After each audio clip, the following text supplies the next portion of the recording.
বিসমিল্লাহির রহমানির রহিম। প্রিয় শিক্ষার্থীবৃন্দ, জাতীয় বিশ্ববিদ্যালয় কর্তৃক আয়োজিত অনলাইন ক্লাসে তোমাদের আবারও স্বাগতম জানাচ্ছি। আমি Mohammad Shakhawat Hossain, assistant professor, department of marketing, Dunia university college, Dhaka. আমি তোমাদের BBA honours part 3 organisational behaviour যে কোর্সটি আছে সেটির আমি পাঠদান করছি। তোমরা জানো যে গোটা বিশ্বব্যাপী করোনা মহামারীর কারণে শ্রেণীকক্ষে পাঠদান কার্যক্রম বন্ধ আছে।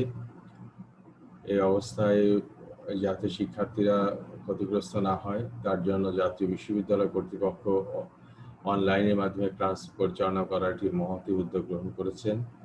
এই জন্য আমি তাদেরকে অশেষ ধন্যবাদ জানাচ্ছি। পাশাপাশি এই মহতী উদ্যোগের সাথে আমাকে সম্পৃক্ত করায়, আমাকে মনোনীত করায় তাদেরকে আমি আবারও ধন্যবাদ জানাচ্ছি এবং আশা করছি যে তোমরা সুস্থ আছো, ভালো আছো এবং স্বাস্থ্যবিধি তোমরা মেনে চলছো, সামাজিক দূরত্ব বজায় রাখছো এবং নিতান্ত প্রয়োজন ছাড়া তোমরা বাড়ির বাইরে যাচ্ছ না। তো আজকে আমরা এই অর্গানাইজেশনাল বিহেভিয়ার এই কোর্সের 7ম অধ্যায় নিয়ে আমরা আলোচনা করব। এর আগে আমরা 6টি অধ্যায় আলোচনা করেছি। 7ম অধ্যায়ের যে বিষয়টি রয়েছে এমপ্লয়মেন্ট বা employee attitude and their effect, অর্থাৎ কর্মীদের মনোভাব এবং তার ফলাফল, এই বিষয়টি নিয়ে আমরা আজকে আলোচনা করব। তো এই অধ্যায়ে আলোচ্য বিষয় অনেকগুলো থাকার কারণে আমি এই অধ্যায়টিকে দুটি ক্লাসে ভাগ করে আমি আলোচনা করব। প্রথম ভাগে আমরা কর্মী মনোভাব নিয়ে আলোচনা করব এবং পরবর্তীতে এর ফলাফল নিয়ে আমরা পরবর্তী ক্লাসে আমরা আলোচনা করব। তো আশা করছি যে তোমরা বিষয়টি মনোযোগ সহকারে শুনবে, বোঝার চেষ্টা করবে। তো সর্বপ্রথম আমরা এই কর্মী মনোভাবের যে বিষয়টি সেটি আলোচনা করব। মনোভাব বিষয়টি সেটা নিয়ে আমরা কিছুটা কথা বলবো। মনোভাব এই যে বিষয়টি, এইটি মানুষের যে অনুভূতি এটির সাথে সম্পৃক্ত। মানুষ বিবেচনা সম্পন্ন অনুভূতিশীল প্রাণী। মানুষ প্রকৃতি প্রদত্ত যে কোনো জিনিসকে তার শিক্ষা, অভিজ্ঞতা ও বুদ্ধিমত্তা দিয়ে বোঝার চেষ্টা করে এবং বোঝার পরে অতঃপর সে এ বিষয়ে সিদ্ধান্ত আসার চেষ্টা করে। সিদ্ধান্তে আসার ক্ষেত্রে বিষয় বা ঘটনার প্রতি ব্যক্তির অনুভূতির যে মানসিক অবস্থা তৈরি করে তার সঙ্গে এই কর্মীর মনোভাব জড়িত থাকে। তো বিষয়টি এরকম যে কর্মীর যে মনোভাব এটি তার মানসিক অবস্থার একটি বহিঃপ্রকাশ। ফলে একটি শিল্প সংগঠনে কর্মীদের যে কর্মী মনোভাব এইটি নিয়ে, এই কর্মী মনোভাব নিয়ে ব্যবস্থাপনাকে অবশ্যই ভাবতে হবে। অর্থাৎ শিল্প সংগঠনে যারা কর্মী থাকে তাদের যে কর্মী মনোভাব বিষয়টিকে ব্যবস্থাপনাকে গুরুত্ব দিতে হবে এবং এটা নিয়ে অবশ্যই ভাবতে হবে। কেননা কাজের প্রতি বা সংগঠনের প্রতি যদি কর্মীরা অনুকূল মনোভাব সম্পন্ন হয় তাহলেই তাদের দিয়ে অবিরাম উৎপাদনশীলতা অর্জন করা সম্ভব। আর কর্মীর মনোভাব যদি প্রতিকূল হয় সেক্ষেত্রে কিন্তু নেগেটিভ ফলাফল আসতে পারে। সেই জন্য ব্যবস্থাপনাকে অবশ্যই কর্মীর মনোভাব সম্পর্কে সুস্পষ্ট ধারণা রাখতে হবে, তাকে জানতে হবে। আর এই যে কর্মীর মনোভাব এইটি বিভিন্ন পরিস্থিতিতে বিভিন্ন সময় বিভিন্ন রকম হতে পারে। অর্থাৎ কোনো বিষয়বস্তু বা বিশেষ কোনো বস্তু, ব্যক্তি বা অবস্থার প্রতি কোনো ব্যক্তির অনুকূল অনুভূতি হতে পারে, প্রতিকূল মনোভাব হতে পারে। এই বিষয়গুলো অনুকূল মনোভাব বা প্রতিকূল মনোভাব যে সে প্রতিক্রিয়া ব্যক্ত করে, এই প্রতিক্রিয়া ব্যক্ত করার যে প্রবণতা এটাকে আমরা সাধারণত কর্মী মনোভাব হিসাবে আমরা অভিহিত করে থাকি। তো এখানে নিউস্ট্রম ডেভিসের একটি সংজ্ঞা দেওয়া আছে, স্ক্রিনে দেওয়া আছে। সেখানে বলা হচ্ছে যে মনোভাব হলো কর্মীগণের ওইসব অনুভূতি ও বিশ্বাস যা ব্যাপকভাবে নির্ধারণ করে যে কিভাবে কর্মী তাদের পরিবেশকে গ্রহণ করবে। অর্থাৎ একজন কর্মী যে পরিবেশে কাজ করে, যে কর্ম পরিবেশে সে কাজ করে, ওই পরিবেশে সে কিভাবে গ্রহণ করবে, সে কি পজিটিভলি গ্রহণ করবে না নেগেটিভলি গ্রহণ করবে, এটা ব্যাপকভাবে নির্ভর করবে তার কর্মী মনোভাবের উপর। অর্থাৎ ওই অবস্থার উপর তার অনুভূতি এবং বিশ্বাস কেমন সেইটার উপর নির্ভর করবে যে ওইটাকে, ওই কর্মপরিবেশটাকে সে কিভাবে গ্রহণ করবে। এই কথাটি কি ডেভিস বোঝানোর চেষ্টা করেছেন। আর অন্যান্য বিশেষজ্ঞরা এই এই এই বিষয়গুলোর উপরে গুরুত্ব দিয়েছেন। তো আমরা কর্মী মনোভাবের বিষয়টি বিশ্লেষণ করে কতগুলো আমরা বৈশিষ্ট্য আমাদের সামনে আসবে বা ফুটে উঠবে। সেটি হলো যে কর্মীর যে মনোভাব, এই মনোভাবের বিষয়বস্তু ব্যক্তির ব্যক্তিগত বা সামাজিক হতে পারে। অর্থাৎ কর্মী যে মনোভাবটা প্রকাশ করে এইটি তার নিজের ব্যক্তিগত হতে পারে অথবা সামাজিক হতে পারে। দ্বিতীয় যে বিষয়টি আমাদের বৈশিষ্ট্য কর্মী মনোভাবের ভিতর, অর্থাৎ মনোভাবের ভিতর থেকে আমরা পাই, সেটি হলো যে এইটি কোনো নির্দিষ্ট দিকে প্রতিক্রিয়া করার প্রবণতা সৃষ্টি করে এবং এটি অবস্থা অনুসারে অনুকূল বা প্রতিকূল প্রতিশ্রুতি করার প্রস্তুতি স্বরূপ, অর্থাৎ প্রতিক্রিয়া করার, অর্থাৎ এখানে এই এই যে মনোভাবটি, এটি কোনো ব্যক্তিকে কোনো কিছু করার জন্য একটি প্রবণতা সৃষ্টি করে। হয় সে অনুকূল মনোভাব পোষণ করার প্রতিক্রিয়া সৃষ্টি করে অথবা প্রতিকূল প্রতিক্রিয়া করার অবস্থা সৃষ্টি করে থাকে। এরপরে যে বিষয়টি আমরা পাই এই সংজ্ঞা থেকে, সেটি হলো যে মনোভাব কোনো বস্তু বা বিষয়ের পক্ষে বা বিপক্ষে সংগঠিত হয়। অর্থাৎ মনোভাবের বিষয়ের কোনো ঘটনা বা বিষয়বস্তু হয় সে পক্ষে প্রতিক্রিয়া দেখাবে অথবা সে বিপক্ষে প্রতিক্রিয়া দেখাবে। এবং প্রতিক্রিয়া দেখানোর ক্ষেত্রে আরেকটি বিষয় যেটা আসে সেটা প্রতিক্রিয়া দেখানোর ক্ষেত্রে এখানে মনোভাবটি তার ওই সে প্রকাশ করবে কিনা সেটি পরিস্থিতির উপর নির্ভর করে। অর্থাৎ উপযুক্ত পরিবেশ যদি সৃষ্টি হয় তাহলে এই কর্মী তার মনোভাব প্রকাশ করবে, আর যদি উপযুক্ত পরিবেশ সে না পায় তাহলে সে কিন্তু মনোভাব প্রকাশ করবে, সে মনোভাব সে সুপ্ত অবস্থা রাখবে। এবং আরো একটি বিষয়কে আমরা যেটা পাই এই মনোভাবের সংজ্ঞা থেকে, সেটি হলো যে মনোভাবে ভাবাবেগের সর্বাধিক বহিঃপ্রকাশ ঘটে। অর্থাৎ মনোভাবটি এই ভাবাবেগের সাথে সবচেয়ে বেশি জড়িত। অর্থাৎ ভাবাবেগের মাধ্যমে, আবেগের মাধ্যমে আবেগতাড়িত হয়ে কিন্তু মনোভাবটা কর্মীরা প্রকাশ করে থাকে। তো এই দিক থেকে আমরা বলতে পারি যে এই মনোভাব একটি জটিল মানসিক প্রক্রিয়া, যেটি ব্যক্তির বিশ্বাস এবং অনুভূতির সাথে সরাসরিভাবে সংশ্লিষ্ট। এবং কোনো বস্তু বা ব্যক্তির এরূপ বিশ্বাস তার অতীত অভিজ্ঞতা দ্বারাই তৈরি হয় এবং এটি সহজে পরিবর্তনযোগ্য নয়। এবং এরূপ অতীত অভিজ্ঞতা দ্বারা প্রভাবিত হয়ে কোনো ব্যক্তি কোনো বস্তুর প্রতি বিশেষ দৃষ্টিকোণ বা প্রতিক্রিয়া ব্যক্ত করে থাকে। তো বস্তুতপক্ষে আমরা এরকম বলতে পারি যে মনোভাব হচ্ছে মানুষের মানসিক দৃষ্টিভঙ্গি। তো শিক্ষার্থীরা মনোভাব কি আমরা মোটামুটি ভাবে কিছুটা জানার চেষ্টা করলাম। এরপরে যে বিষয়টা আসে সেটা হলো কর্মী মনোভাব। আমরা এখানে আলাদাভাবে কর্মী মনোভাব নিয়ে আলোচনা করছি, যেহেতু এটি সাংগঠনিক আচরণ এই কোর্সের নাম। তো সংগঠনের ক্ষেত্রে সংগঠনে যারা কাজ করে তাদের মনোভাব নিয়ে আমাদের আলোচ্য বিষয়। তো আমরা এই কর্মী মনোভাব নিয়ে এখন আলোচনা করব। একটি পরিবেশে কোনো ব্যক্তি বা বস্তুর প্রতি ব্যক্তির যে ইতিবাচক বা নেতিবাচক উপায়ে যে প্রতিক্রিয়া ব্যক্ত করার যে প্রবণতা, সেটাকে আমরা মনোভাব বলছি। তো এখানে এই কর্মী মনোভাব বলতে কোনো কর্মী তার প্রতিষ্ঠান সম্পর্কে যে ধারণা বা বিশ্বাস সেটিকে বোঝানো হয়ে থাকে। এইটি কর্মীর প্রতিষ্ঠান সম্পর্কে একটি মানসিক অবস্থা। একটি সংগঠনের কর্মীর মনোভাবের প্রভাব অন্যান্য উপাদানের চেয়ে অনেক বেশি। অর্থাৎ সংগঠনে অন্যান্য যে সমস্ত উপাদান আছে সেটি সংগঠনের উপর যতটুকু প্রভাব বিস্তার করে তার থেকে কর্মী মনোভাব তার থেকে বেশি প্রভাব বিস্তার করে থাকে। কারণ কর্মী যে কাজগুলো করে সাধারণত তার মনোভাবের বশবর্তী সে কাজটা করে। মনোভাব যেদিকে তাকে তাড়িত করে, চালিত করে, সে সেই দিকেই চালিত হয়। এখানে কর্মীর মনোভাব অনুকূল হোক বা প্রতিকূল যাই হোক না কোনো, সংগঠনের ক্ষেত্রে এই মনোভাবের প্রভাব অবশ্যই পড়ে থাকে। এখানে আরেকটি কথা আমরা বলতে পারি যে প্রখ্যাত মনোবিজ্ঞানী বা লেখক জিম্বার্ডো উনি মনোভাব সম্পর্কে যে কথাটি বলে সেটা হলো এরকম যে কর্মী মনোভাব হলো কোনো প্রতিষ্ঠান সম্পর্কে তার ধারণা বা বিশ্বাস, যে কথাটা আমরা আগে একটু বললাম, এবং এটি কর্মীর একটি প্রতিষ্ঠান সম্পর্কে একটি মানসিক অবস্থাকেই প্রকাশ করে থাকে। তো এইটি হলো কর্মী মনোভাব। কর্মী মনোভাবে বিষয়টি যদি আমরা বিশ্লেষণ করি তাহলে এর ভিতরে কিছু বৈশিষ্ট্য বা প্রকৃতি আমরা লক্ষ্য করব। যখন আমরা কর্ম মনোভাবের অর্থাৎ কর্মী মনোভাবের বিষয়টি কি এর ধরনটা কি সেইটি আমরা আলোচনা করব। তো এখানে এই কর্মী মনোভাবের প্রকৃতি আলোচনার ক্ষেত্রে আমরা বলতে পারি যে আগেও আমরা বলেছি যে কর্মী মনোভাব ব্যক্তির একটি মানসিক অবস্থা।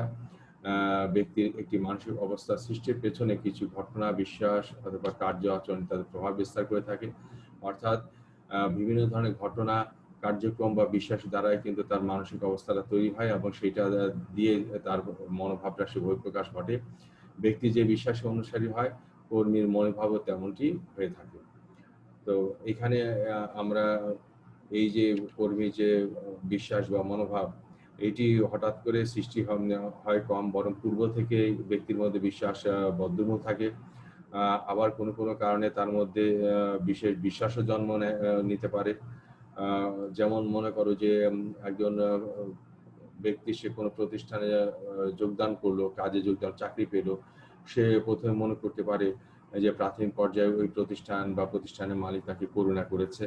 পরবর্তীকালে সহকর্মী বা ব্যবস্থাপকদের সাথে যখন সে পরিচিত হয়, তাদের আচরণের সাথে পরিচিত হয়, তাদের সাথে কাজ করে, তখন কিন্তু ধীরে, ধীরে তার মনোভাব পরিবর্তন হতে থাকে। তো এই হলো প্রাথমিক অবস্থা। তো আমরা কর্মীর মনোভাব যদি আমরা বিশ্লেষণ করি, তাহলে তার ভিতরে কিছু ধরন আমরা খুঁজে পাবো। বা প্রকৃতিগতভাবে কর্মীর মনোভাব কেমন সেটা আমরা জানতে পারবো। তো সেই বিষয়টির ক্ষেত্রে আমরা ১ম যে কথাই বলতে পারি সেটা হলো যে এই কর্মীর মনোভাব হচ্ছে মানুষের মধ্যে লালনকৃত একটি বদ্ধমূল ধারণা। অর্থাৎ মানুষের মনে যে বিভিন্ন ধারণা সে বদ্ধমূলভাবে লালন করে, বিশ্বাস করে, পালন করে, সেইটি দ্বারাই কিন্তু তার যে মনোভাব সেটা সৃষ্টি হয়। এবং কর্মীর মনোভাব যেটি সেটি তার যে বিশ্বাস, সে যে বিষয়গুলো নিয়ে তার ভিতরে একটি পূর্ব থেকে যে বিশ্বাস তৈরি হয়ে থাকে সেটা থেকে জন্ম হয়। এরপরে তৃতীয় যে বিষয়টি সেটা হলো কর্মীর মনোভাব শিক্ষা, অভিজ্ঞতা এবং আলোচনা দ্বারা তা প্রভাবিত হয়ে থাকে। শিক্ষার কারণে তার মনোভাব এক ধরনের হয়। যখন সে কোনো কাছে অভিজ্ঞতা লাভ করে, ১ম যে ধারণা ছিল পরবর্তীতে তার ধারণা পরিবর্তিত হয় এবং বিভিন্ন ব্যক্তিবর্গের সাথে কর্মী গ্রুপের সাথে আলাপ আলোচনার মাধ্যমে কিন্তু অনেক সময় তার এই ধ্যান ধারণা পরিবর্তন হয়ে থাকে। তো এরপরে যেটি আসে সেটা হলো যে কর্মীর মনোভাব অবশ্যই পরিবর্তন যোগ্য। অর্থাৎ অনেক সময় আ তার সাথে আলাপ আলোচনা করে বিভিন্ন ধ্যান ধারণা দিয়ে বা বিভিন্ন তথ্য দিয়েও কিন্তু তার যে মনোভাব এটা পরিবর্তন করা সম্ভব। আ এই হলো কর্মী মনোভাবের প্রকৃতি। এই বিষয়গুলো থেকে আমরা বুঝতে পারি যে কর্মী মনোভাব বিষয়টি কি। এরপরে যে বিষয়টি আমরা আলোচনা করব সেটা হলো যে কর্মী মনোভাব আম এই বিষয়টি উপর কি উপাদান প্রভাব বিস্তার করে থাকে। আমরা আগেও বলেছি যে কর্মী মনোভাব একটি শিক্ষা ও আচরণলব্ধ অভিজ্ঞতালব্ধ আচরণ। মানুষের শিক্ষার মাধ্যমে তার মনোভাব তৈরি হয় এবং অতীত যে অভিজ্ঞতা সেটা থেকেও ওই অভিজ্ঞতা দ্বারা তার আচরণ নির্ধারিত হয়ে থাকে। মানুষের যে বয়স সেটি বাড়ার সাথে, সাথে তার নতুন অভিজ্ঞতা অর্জিত হয় এবং পারিপার্শ্বিকতা সম্পর্কে কর্মীর নতুন যে মনোভাব এগুলো তৈরি হয়ে থাকে। তো এরকম বিচিত্র ধরনের উপাদান আছে যেগুলো কর্মীর মনোভাবের উপর প্রভাব বিস্তার করে থাকে এবং এই প্রভাবের কারণেই কর্মীর মনোভাব বিভিন্ন ধরনের হয়ে থাকে। তো ১ম যে বিষয়টি প্রভাব বিস্তারকারী উপাদান রয়েছে সে তথ্যগত, অর্থাৎ তথ্য মানুষের যে বিশ্বাস, ধ্যান ধারণা এটার উপর তাৎপর্যপূর্ণভাবে প্রভাব বিস্তার করে থাকে। অর্থাৎ সে যে তথ্য পায় সে তথ্য আ উম যে যেরকম হবে তার মনোভাবটা সেইরকমই হবে। অর্থাৎ প্রাপ্ত তথ্যের উপর ভিত্তি করেই আ একজন ব্যক্তির তার মনোভাবগুলো তৈরি হয়ে থাকে।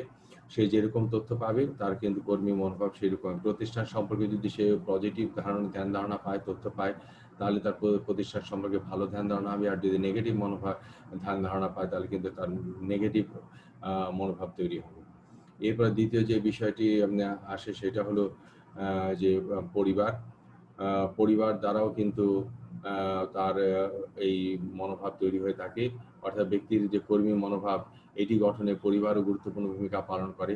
আ জন্ম থেকেই একজন মানুষ সবকিছু শিখে আসে না। আ শিশু ওই বড় হয় এবং পরিবেশের থেকে সে পরিবার থেকে শিক্ষা লাভ করে এবং পরিবেশ থেকে শিক্ষা গ্রহণ করে। পিতামাতা বড়দের শিক্ষায় এই শিশুরা শিক্ষিত হয়ে ওঠে এবং এই সমস্ত শিক্ষার মাধ্যমে তার মনের ভিতরে বিভিন্ন ধরনের বিশ্বাস জন্ম নেয়, ধ্যান ধারণা জন্ম নেয় এবং সে বিভিন্ন ধরনের মনোভাব পোষণ করে থাকে। এরপরে যে বিষয়টি আসছে সেটা হলো সাংস্কৃতিক প্রভাব। এটি সমাজের বিভিন্ন রীতিনীতি, অভ্যাস, ঐতিহ্য ইত্যাদি নিয়েই কিন্তু সাংস্কৃতিক পরিবেশ গড়ে ওঠে। সংস্কৃতি একটা ব্যক্তি বা সমাজকে আলাদাভাবে চিহ্নিত করে এবং এই যে সংস্কৃতিটা এটি কিন্তু মানুষের মনের ভিতরে বিভিন্ন বদ্ধমূল ধ্যান ধারণা তৈরি করে থাকে এবং এই সংস্কৃতি কিন্তু তাকে একটি কর্মীয় মনোভাব তৈরি করে। এখন যদি কোনো সমাজের লোকজন যদি বেশি শোষিত জনগোষ্ঠী হয় তাহলে কিন্তু তার বিদ্রোহী আচরণ হবে, তার মনোভাবটা বিদ্রোহী হবে। তো এই কারণে এই সংস্কৃতিটাও একজন কর্মী মনোভাব তৈরি ক্ষেত্রে তাৎপর্যপূর্ণভাবে প্রভাব বিস্তার করে থাকে। এরপরে যে বিষয়টি রয়েছে দলও একজন ব্যক্তির আচরণের উপর তাৎপর্যপূর্ণ প্রভাব বিস্তার করে। দলের যারা সদস্য রয়েছে সেই দলের সদস্যরা এদের ভিতরে আলাপ আলোচনা হয়। দলের মধ্যে বিভিন্ন ধরনের ব্যক্তিবর্গ থাকে, তাদের ভৌগোলিক অবস্থান, ধর্মীয় শিক্ষা, সামাজিক অর্থনৈতিক যে বিষয়গুলো আছে এগুলো সাথে তারা পারস্পরিকভাবে মনোভাব বিনিময় করে এবং এইগুলোর মাধ্যমে তার বিভিন্ন তথ্য পায় এবং একজন কর্মী কি ধরনের মনোভাব পোষণ করে সেটা তারা জানতে পারে। এটা দ্বারাই কিন্তু তার মনোভাব তৈরি হয়ে থাকে। এরপর হচ্ছে সঙ্গী সাথী, পরিবারের বাইরেও মানুষের বিভিন্ন বন্ধু বান্ধব, সমমনা, সমকক্ষ বিভিন্ন ধরনের মানুষের সাথে সে চলাচল করে। খেলার মাঠে, শিক্ষা প্রতিষ্ঠানে, অফিসে সহকর্মীদের সাথে সে চলাচল করে এবং এদের দ্বারাও কিন্তু এই কর্মীদের ভেতরে বিভিন্ন ধরনের কর্মী মনোভাব তৈরি হয়ে থাকে। এরপরে যে ব্যক্তিত্ব, এই মানুষের যে ব্যক্তিত্ব সেটিও কর্মী মনোভাব গঠনে অত্যন্ত সহায়ক ভূমিকা পালন করে। ব্যক্তিত্বের ধরন, প্রকৃতি বা বৈশিষ্ট্য যেরকমের হয় কর্মীর মনোভাবও সেই রকমই হয়ে থাকে।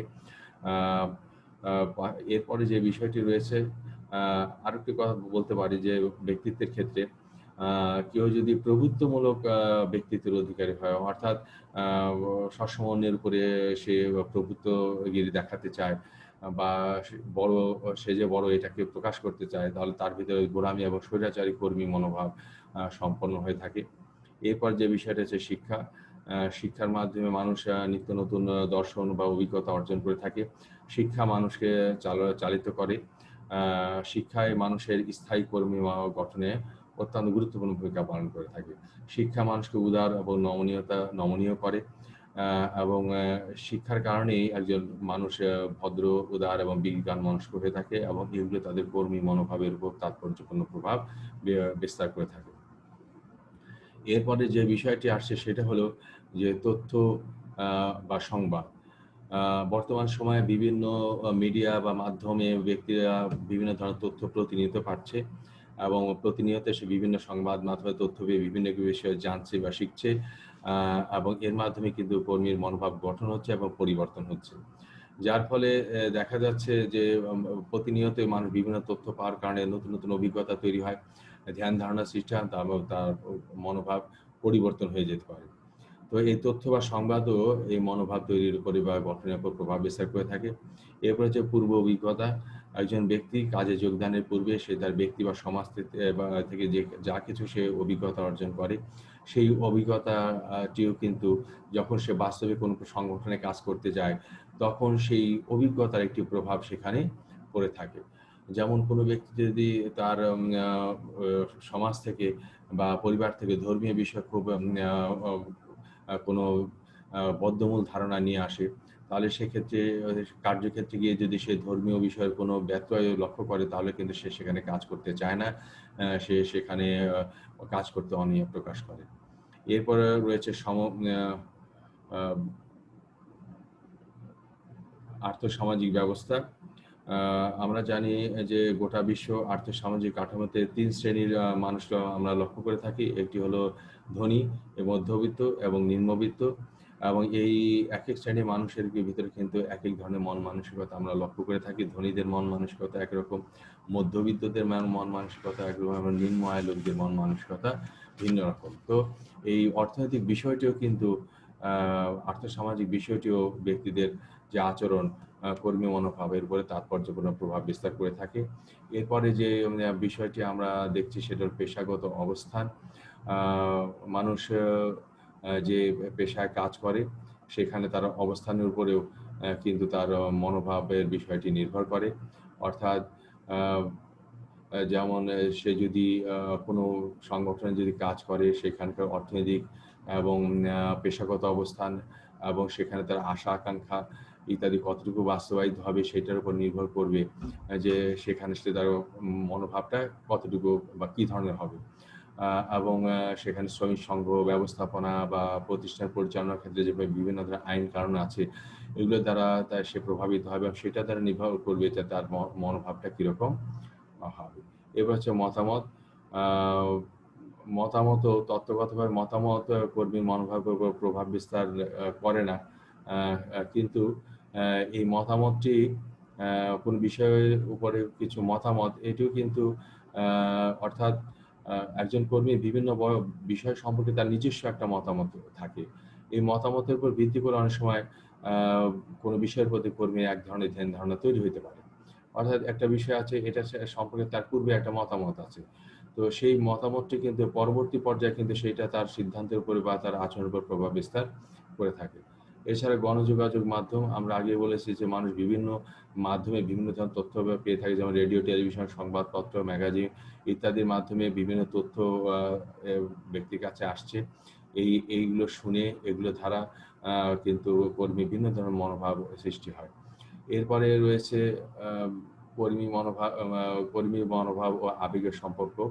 কর্মী মনোভাব অর্থাৎ কর্মী যে আ মনোভাব এটি সাধারণত পছন্দ ও অপছন্দের সাথে জড়িত বলে এর মধ্যে আবেগজনিত উপাদান অর্থাৎ কর্মীর যে মনোভাব এটি সাথে আবেগের একটা সম্পর্ক আছে। অর্থাৎ কর্মীর যে কোনো বিষয় পছন্দ বা অপছন্দ করছে এই বিষয়টির সাথে শুধুমাত্র তার মনোভাব না তার আবেগের বিষয়টি জড়িত থাকে। অর্থাৎ আ আবেগের বিষয়টি এখানে মনোভাবের সাথে ওতপ্রোতভাবে জড়িত। কর্মী যে মনোভাব প্রকাশ করছে এইটি কিন্তু আবেগ দ্বারাই নিয়ন্ত্রিত হয়ে থাকে।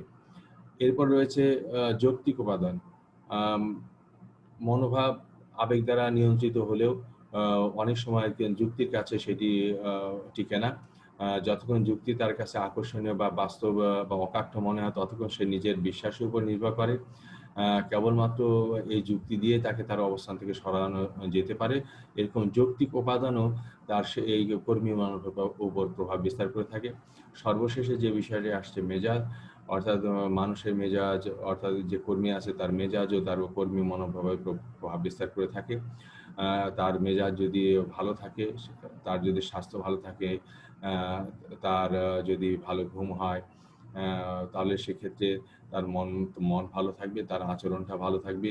আর তার তার যদি এরকম পরিস্থিতি যদি নেগেটিভ হয়, তাহলে কিন্তু সেক্ষেত্রে তার কাছ থেকে ভালো কোনো কর্মী মনোভাব আশা করা যায় না। তো এই হলো এই উপাদানগুলো আ কর্মী মনোভাব নির্ধারণে বা কর্মী মনোভাব কেমন হবে সেটি নির্ভর করবে এবং এই মনোভাবের উপরে এই সমস্ত বিষয়গুলো তাৎপর্য প্রভাব রয়েছে সেগুলো আমরা আলোচনা করলাম। আশা করি তোমরা বুঝতে পেরেছো। এর পরবর্তীতে আমরা যে বিষয়টি নিয়ে আমরা আলোচনা করব সেগুলো করিম আ কর্মী মনোভাবের পরিমাপ। অর্থাৎ কর্মীর মনোভাব কেমন সেটি জানা অত্যন্ত জরুরি। কারণ ব্যবস্থাপকরা তাদের যে সিদ্ধান্ত নেবে, তারা যে পরিকল্পনা করবেন সেটা যে বাস্তবায়ন করবেন সেটি কতটুকু বাস্তবায়ন করা সম্ভব হবে সেটি নির্ভর করবে এগুলো সম্পর্কে কর্মীদের মনোভাব কেমন সেটির উপরে। তো সেই ক্ষেত্রে এই কর্মীদের মনোভাব পরিমাপ করা অত্যন্ত জরুরি। এই পরিমাপ একটি অত্যন্ত জটিল এবং স্পর্শকাতর বিষয়। আ এবং কর্মী মনোভাব দৃশ্যমান কোনো বস্তুর মতো পরিমাপযোগ্য নয়। এটি মানসিক একটা ব্যাপার, আবেগগত একটা ব্যাপার। তো এরপরেও অ্যা এটি অস্পর্শনীয় হলেও বা পরিমাপযোগ্য না হলে এর পরিমাপের কিছু পদ্ধতি রয়েছে। সেই পরিমাপের পদ্ধতির ১ম যেটি রয়েছে তত্ত্বাবধায়ক কর্তৃক।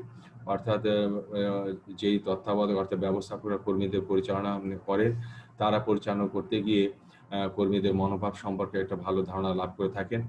আ এবং অনেক প্রতিষ্ঠানে এই ব্যবস্থাপকরা কর্মীদের মনোভাবের রিপোর্ট তৈরি করেন এবং এই রিপোর্ট টাই পরবর্তীতে এটা প্রকাশ করেন।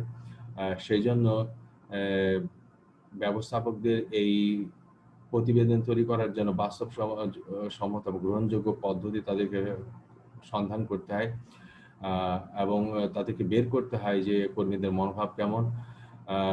অনেক ক্ষেত্রেই দেখা যায় যে ব্যবস্থাপকরা এভাবে তাদেরকে তত্ত্বাবধান করে অনেক সময় তাদের তথ্য সংগ্রহ করতে ব্যর্থ হতে পারে।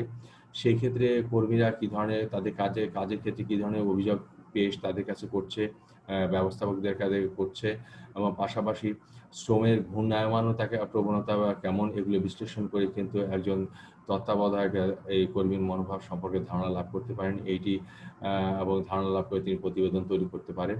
দ্বিতীয় যে পদ্ধতি রয়েছে সেটা ধারণাগত পদ্ধতি। এই পদ্ধতিটি একটি অপরিসংখ্যানিক পদ্ধতি, কারণ এখানে যেহেতু আমরা বলেছি যে এটি দৃশ্যমান বস্তুর মতো পরিমাপযোগ্য নয়, সেহেতু এখানে কোনো সংখ্যাত্মক ধারণা লাভ করা যায় না। এখানে শুধুমাত্র কর্মীদের আচরণ এবং কর্মী মনোভাবের পর্যবেক্ষণের উপর ভিত্তি করে এই পদ্ধতির প্রতিষ্ঠিত। এখানে এই পদ্ধতিতে যে বিষয়টি, অর্থাৎ এই পদ্ধতির গ্রহণযোগ্যতা পর্যবেক্ষণকারীর জবাবদিহিতা, নিরপেক্ষতা এবং পরিস্থিতি বিশ্লেষণের ক্ষমতার উপরে বহুলাংশে নির্ভর করে। যিনি এই কাজটি এই পদ্ধতি প্রয়োগ করে কর্মীদের মনোভাবটি বের করবেন বা পরিমাপ করবেন, তার পর্যবেক্ষণ করার যে ক্ষেত্রে যে তার যে নিরপেক্ষতার বিষয়টি এবং তার গ্রহণযোগ্যতাটা কতটুকু কর্মীদের কাছে, এবং তিনি পরিস্থিতি বিশ্লেষণ করতে কতটুকু পারদর্শী, সেইটার উপর নির্ভর করে যে উনি এই ধারণাগত পদ্ধতি ব্যবহার করতে পারবেন কিনা। এক্ষেত্রে পর্যবেক্ষণকারীকে অবশ্যই দক্ষ এবং বিশেষজ্ঞ হতে হবে। মোদ্দা কথা হলো যে এখানে কোনো সংখ্যাত্মক পদ্ধতি ব্যবহার করা না, এখানে শুধুমাত্র কর্মীদের আচরণ এবং মনোভাবকে প্রত্যক্ষণ করা হয়, পর্যবেক্ষণ করে তারপরে এই কর্মী মনোভাবটা পরিমাপ করা হয়ে থাকে। তৃতীয় যে পদ্ধতি রয়েছে সেটা হলো নির্দেশিত সাক্ষাৎকার। অর্থাৎ এই পদ্ধতিতে অর্থাৎ এই সাক্ষাৎকার পদ্ধতিতে সাক্ষাৎকার গ্রহণকারী ব্যক্তি পূর্ব পরিকল্পিতভাবে কর্মীদের কাছ থেকে নির্দিষ্ট কতিপয় প্রশ্নের সঠিক উত্তর লাভের উনি চেষ্টা চালান। অর্থাৎ ওনার কাছে কিছু নির্ধারিত প্রশ্নপত্র থাকে এবং এই প্রশ্নপত্র দিয়ে তিনি সরাসরি কর্মীদের সাথে আলাপ আলোচনা করে এইগুলো উনি উত্তরগুলো সংগ্রহ করে থাকেন এবং সংগ্রহ করে তাদের মনোভাবগুলো উনি নির্ধারণ করে থাকেন। এরপর হচ্ছে অনির্দেশিত সাক্ষাৎকার। অর্থাৎ এক্ষেত্রে নির্ধারিত কোনো প্রশ্নপত্র থাকে না, এখানে নির্দিষ্ট কোনো জিজ্ঞাসা থাকে না, এখানে খোলামেলাভাবে ব্যবস্থাপকরা তত্ত্বাবধায়করা কর্মীদের সাথে আলোচনা করেন এবং আলোচনা করে তারা আলোচ্য বিষয়ের উপরে কর্মীরা যত ধরনের অভিব্যক্তি প্রকাশ করে সেইটার উপরও বেস করে কর্মীর মনোভাব কেমন ব্যবস্থাপকরা সেটি সারমর্ম তৈরি করার চেষ্টা করেন। এরপর হচ্ছে প্রশ্নপত্র পদ্ধতি। এইটি অনেকটা সাক্ষাৎকার পদ্ধতির সঙ্গে সাদৃশ্যপূর্ণ, তবে এই পদ্ধতিতে স্বল্প সময় অধিক সংখ্যক কর্মীর কাছ থেকে তো মনোভাব সম্পর্কে ধারণা লাভ করা সম্ভব। এই পদ্ধতিতে কর্মীদের মধ্যে ছাপানো প্রশ্নপত্র বিলি করা হয় এবং তাতে কয়েকটি বিকল্প উত্তর দেওয়া থাকে। কর্মীদের পছন্দ যে কোনো একটি উত্তরের পাশে টিক দিতে বা চিহ্ন দিতে বলা হয় এবং এর মাধ্যমে তাদের মনোভাব সংগ্রহ করা যায়। এটি একটি অপেক্ষাকৃত কম ব্যয়বহুল এবং সহজ পদ্ধতি এবং এটার মাধ্যমে কিন্তু বহুত সংখ্যক কর্মীর মনোভাব একসাথে বের করা সম্ভব। এরপর যেটা আছে সেটা হলো কর্মী মনোভাব স্কেল।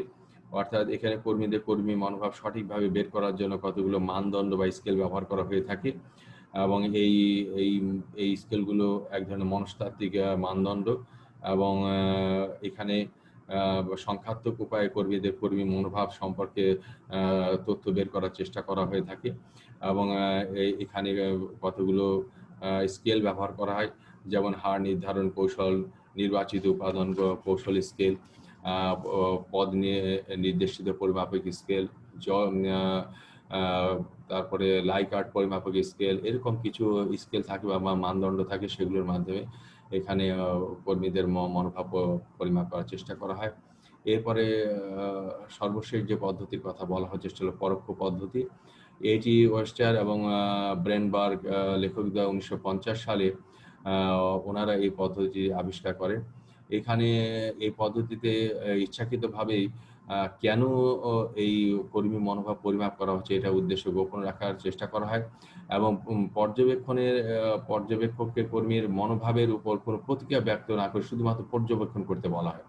অর্থাৎ কর্মী যে মনোভাব প্রকাশ করছে তার উপর কোনো মন্তব্য করতে দেওয়ার সুযোগ হয় না। যিনি তথ্য সংগ্রহ করছেন, মনোভাব মানে বের করার চেষ্টা করছেন, উনি শুধুমাত্র পর্যবেক্ষণ করবেন, তিনি কোনো কথা বলবেন না। এবং এখানে কর্মীরা বিরতিহীনভাবে তাদের মতামত প্রকাশ করার সুযোগ পায় এবং এইটির ক্ষেত্রে তথ্য সংগ্রহ করার জন্য বা মনোভাব জানার জন্য এখানে ৩ টি পদ্ধতির বা কৌশলের কথা উল্লেখ করা হচ্ছে। শব্দ গঠন, অর্থাৎ কোনো বিষয়ের উপরে তাকে কিছু লিখতে দেওয়া হয় বা কিছু অসমাপ্ত বাক্য দেওয়া হয়, তাকে বাক্য সমাপ্তকরণ করতে বলা হয়, অথবা কিছু ছবি দেখানো হয় এবং সেইটার উপরে একটি কিছু গল্প সমাপ্তকরণ করতে বলা হয় এবং এর মাধ্যমে তাদের কর্মী মনোভাব বের করার চেষ্টা করা হয়। তো শিক্ষার্থীরা, আশা করি আমরা এই যে আমরা পরিমাপের যে পদ্ধতিগুলো আমরা আলোচনা করলাম, এগুলোর মাধ্যমে আমরা কোনো কর্মী মনোভাব জানতে পারবো।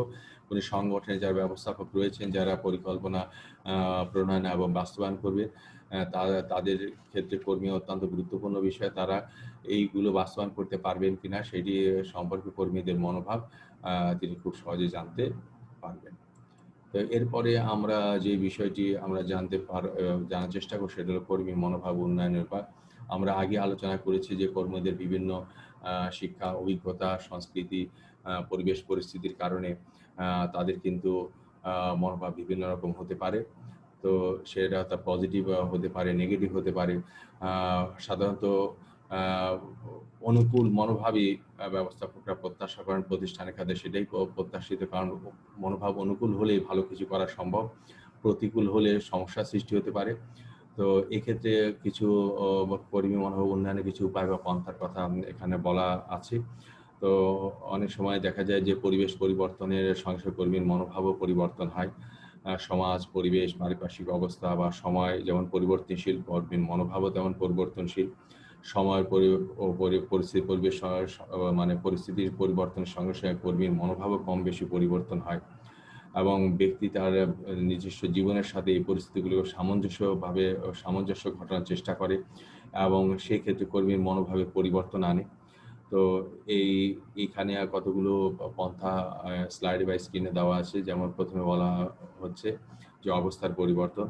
কর্মীর যদি কোনো বিষয় সম্পর্কে নেতিবাচক মনোভাব থাকে, তাহলে সেক্ষেত্রে সে অবস্থা পরিবর্তন করে, অর্থাৎ তার যে কাজের যে অবস্থা সেটাকে পরিবর্তন করে তার মনোভাব পরিবর্তন করা যেতে পারে। অর্থাৎ দেখা গেল যে কোনো কাজ করতে তাকে দেওয়া হলো, সেটা সম্পর্কে তার ধারণা না থাকলে এখানে প্রশিক্ষণপ্রাপ্ত তত্ত্বাবধায়ক নিয়োগ করে তার মনোভাবকে পরিবর্তন করা সম্ভব। এরপর যেটা হচ্ছে অভিজ্ঞতা। অনেক সময় কর্মীরা বিভিন্ন দলে বা গ্রুপে তারা কাজ করে থাকে। সেই দলে যারা অভিজ্ঞ কর্মী থাকে, সেই কর্মীদের দ্বারাও কিন্তু অন্য যারা অনভিজ্ঞ কর্মী থাকে তাদের মনোভাব উন্নয়ন করা যায় বা পরিবর্তন করা সম্ভব হয়। এরপরে যেটা রয়েছে ভূমিকা অভিনয়। এটি একটি প্রশিক্ষণ পদ্ধতি। এখানে এই পদ্ধতিতে যারা তত্ত্বাবধায়ক রয়েছেন তাদেরকে কর্মীর ভূমিকা অভিনয় করতে বলা হয়, আবার যারা কর্মী রয়েছে তাদেরকে তত্ত্বাবধায়ক বা ব্যবস্থাপকের ভূমিকা অভিনয় করতে বলা হয় এবং অভিনয়ের মাধ্যমে উভয় পক্ষের মনোভাবগুলো ফুটে ওঠে এবং এখানে ব্যবস্থাপকরা কর্মীদের মনোভাব সম্পর্কে তারা জানতে পারে এবং তাদের এগুলো পরিবর্তনের ব্যবস্থা তারা করতে পারে। এরপরে যে বিষয়টি আছে সেটা হলো শ্রবণ দক্ষতার ব্যবহার। আমরা প্রায় শ্রমিক এবং ব্যবস্থাপকদের মধ্যে বিভিন্ন বিষয়ে আমরা ভুল বোঝাবুঝির বিষয়টি আমরা লক্ষ্য করে থাকি। তো এক্ষেত্রে এই ভুল বোঝাবুঝি দূর করার জন্য শ্রবণ দক্ষতা একটি কার্যকরী ব্যবস্থা। এখানে এই শ্রবণ দক্ষতার বিষয়টি এরকম যে এখানে যারা ব্যবস্থাপক রয়েছেন, তত্ত্বাবধায়ক রয়েছেন, তারা কর্মীদের অভাব অভিযোগ ধৈর্য সহকারে তারা শ্রবণ করবেন।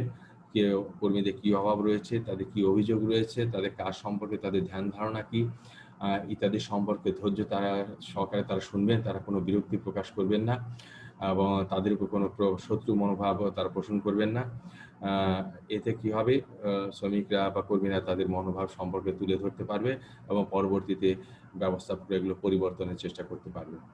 এরপরে পঞ্চম যে উন্নয়নের যে উপাদান রয়েছে সেটা হলো আলোচনা। এখানে শ্রমিক এবং কর্মকর্তারা পারস্পরিক বিষয়ে আলোচনার মাধ্যমেও, অর্থাৎ তাদের যে শ্রমিকরা তাদের স্বার্থ সংশ্লিষ্ট বিষয়ে ব্যবস্থাপকদের সাথে আলাপ আলোচনার মাধ্যমেও তাদের মতামত অবগত করাতে পারে। এবং এই আলোচনার মাধ্যমে অনেক সময় দেখা গেল শ্রমিকরা তাদের সাংগঠনিক পরিবর্তন এবং উন্নয়ন, তাদের পদোন্নতি, নিয়ম কানুন এবং তাদের যে কল্যাণমূলক বিষয় আছে এগুলো নিয়ে তারা ব্যবস্থাপনার সাথে কথা বলতে পারে। এতে তাদের সুন্দর একটা সুসম্পর্ক তৈরি হয় এবং এতে ব্যবস্থাপকরা বাস্তবিক কর্মীর মনোভাব কেমন এটা জানতে পারে এবং প্রয়োজনীয় ব্যবস্থা গ্রহণ করতে, তাদের মনোভাব উন্নয়নের ব্যবস্থা করতে পারে। ভালো কর্মী মনোভাব উন্নয়নের আরেকটি উপায় বা পন্থা হলো যে ভালো তত্ত্বাবধায়ক, অর্থাৎ ভালো তত্ত্বাবধায়ক প্রয়োজন। তত্ত্বাবধায়ক যদি ভালো হয় তাহলে প্রতিষ্ঠান ইতিবাচক পরিবেশ তৈরি হয় এবং ভালো কর্মী মনোভাবও তৈরি হয়। এরপরে যে বিষয়টি আছে সেটি হলো প্রণোদিতকরণ, অর্থাৎ কর্মীদেরকে বিভিন্ন বিষয় সম্পর্কে প্রণোদনা দিতে হবে, তাদেরকে উৎসাহিতকরণ করতে হবে।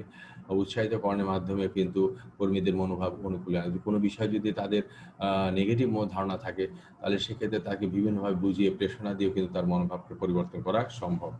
এরপরে যেটি রয়েছে শিক্ষণ, অর্থাৎ শিক্ষায়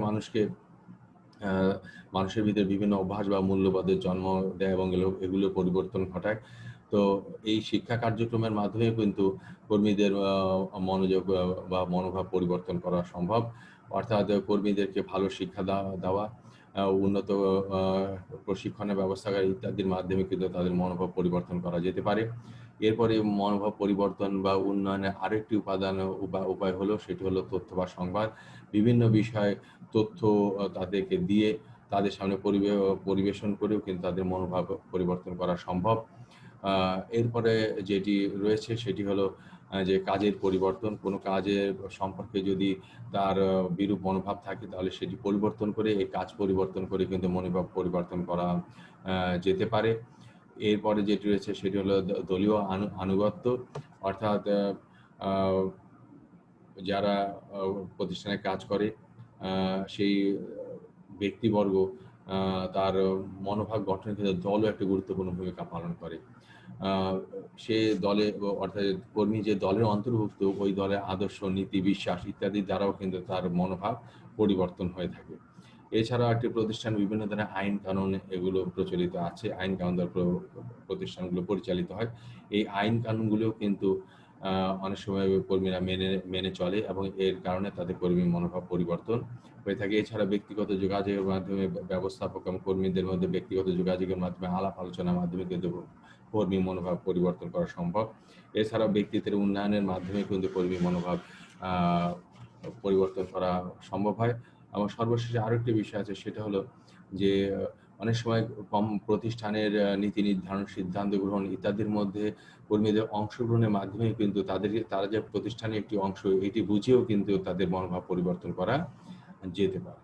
তো এই শিক্ষার্থীরা এইভাবে আমরা কর্মী মনোভাব উন্নয়নের আমরা চেষ্টা চালাতে পারি বা এই পন্থায় কর্মী মনোভাব উন্নয়ন করা যেতে পারে। এরপরে যে বিষয়টি আমাদের সামনে আসছে সেটা হলো যে কর্মী মনোভাব কিভাবে উৎপাদনশীলতাকে প্রভাবিত করে।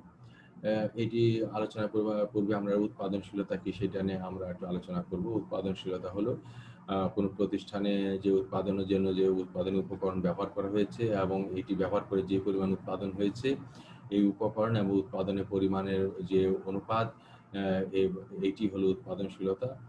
তো এখানে এই কর্মী মনোভাব উৎপাদনশীলতাকে কিভাবে প্রভাবিত করছে এটা নিয়ে আমরা আলোচনা করব। আমরা জানি যে শ্রমিকরা সাধারণত যদি ভালো মজুরি পায় বা কাজের পারিপার্শ্বিক অবস্থা যদি ভালো থাকে তাহলে সেক্ষেত্রে কিন্তু শ্রমিকরা তাদের উৎপাদনশীলতা বৃদ্ধি করা, অর্থাৎ সেক্ষেত্রে উৎপাদনশীলতা বাড়ে। এবং যদি তাদের মজুরি ভালো না হয়, কাজের পরিবেশ যদি ভালো না হয়, সেক্ষেত্রে উৎপাদনশীলতা কম হয়। এটি একসময় প্রচলিত ছিল প্রথাগতভাবে, কিন্তু বর্তমান সময়ে লক্ষ্য করা যাচ্ছে বা সাম্প্রতিক সময়ে লক্ষ্য করা যাচ্ছে যে এই উৎপাদনশীলতা বৃদ্ধির পেছনে শুধুমাত্র অর্থনৈতিক উপাদানই জড়িত নয়, এর সাথে কিছু আচরণিক বা মানবীয় উপাদানও এখানে প্রভাব বিস্তার করে থাকে। সেই কারণে এই আচরণিক বা মানবীয় উপাদানগুলোকে বর্তমানে গুরুত্ব সহকারে লক্ষ্য করতে হবে। বর্তমানে কিন্তু প্রতিষ্ঠানগুলোতে অর্থনৈতিক সুযোগ সুবিধা, কাজের পরিবেশ অনেক উন্নতি লাভ করেছে। কিন্তু তারপরেও কিন্তু দেখা যাচ্ছে যে বেতন ভাতা দিয়ে এগুলো বৃদ্ধি পাওয়ার পরেও, কাজের পরিবেশ ভালো হওয়ার পরেও কিন্তু শ্রমিকদের কাজে অবহেলা লক্ষ্য করা যায়। তো সেই কারণে শুধুমাত্র এই অর্থনৈতিক সুবিধা বিষয়টি গুরুত্ব দেওয়ার পাশাপাশি ব্যক্তির যে মানসিক অবস্থা, আচরণিক যে বিষয়গুলো বা মানবীয় যে উপাদানগুলো, সেগুলো আমাদেরকে এখানে বিবেচনা করতে হবে। তাহলে আমরা বুঝতে পারবো যে আসলে উৎপাদনশীলতা কেন বাড়ছে না বা কেন নিম্ন হচ্ছে। তো এখানে বোঝা যাচ্ছে যে যে কর্মীর মনোভাব যদি প্রতিষ্ঠানের পক্ষে হয় তাহলে উৎপাদনশীলতা বাড়বে, আর যদি প্রতিকূল হয় তাহলে উৎপাদনশীলতা নিম্ন হবে। অর্থাৎ চিত্র অনুযায়ী আমরা দেখতে পাচ্ছি যে মনোভাব অনুকূল বা প্রতিকূল, এবং অনুকূল হলে উচ্চ উৎপাদনশীলতা, প্রতিকূল হলে নিম্ন উৎপাদনশীলতা। অর্থাৎ কর্মীদের সর্বসময় দুই ধরনের মনোভাব থাকে, একটি হলো অনুকূল এবং প্রতিকূল। অর্থাৎ যখনই মনোভাব অনুকূল হবে তখন তার উৎপাদনশীলতা বাড়বে, আর যখনই প্রতিকূল হবে তখনই কিন্তু উৎপাদনশীলতা কমে যাবে। পাশাপাশি কর্মীর মনোভাব যদি অনুকূল হয় তাহলে কি হবে, তার মনোবল বৃদ্ধি পাবে, তার ভিতর প্রেরণা সৃষ্টি হবে এবং তার কর্মসন্তুষ্টি বৃদ্ধি পাবে, এবং কর্মসন্তুষ্টি বৃদ্ধি হলে তার মনোভাবটিও অনুকূল হবে, এবং সেক্ষেত্রে কিন্তু তার পক্ষে সাংগঠনিক কর্মকাণ্ডে সর্বশক্তি নিয়োগ করা সম্ভব হবে, উৎপাদনশীলতা বৃদ্ধি করা সম্ভব হবে।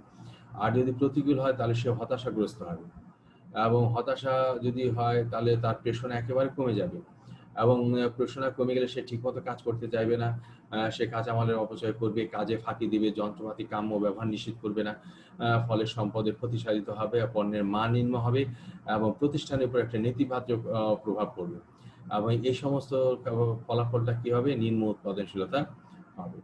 তো এইভাবে কর্মী মনোভাবের বিষয়টি এই উৎপাদনশীলতার প্রভাব বিস্তার করে থাকে।